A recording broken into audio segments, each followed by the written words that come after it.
Hello everyone, welcome back. Today we are going to talk about how to open the button library panel.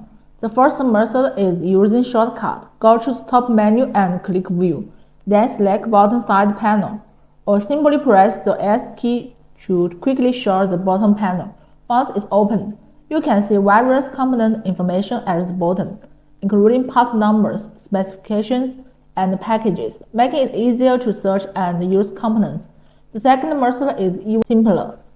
You can directly click the panel toggle button at the bottom of the interface to quickly show or hide the button library panel. That's it for today's tutorial. Hope you found it helpful and see you next time. $85,000 prize pool. The EasyEDA 2026 Stars competition is now open worldwide. Material costs largely reimbursed. $100 JLC coupon for every qualified completed project. Top 28 engineers get invited to JLC Factory to see production up close. No pitch decks, no fluff, just working hardware. Submit your build now.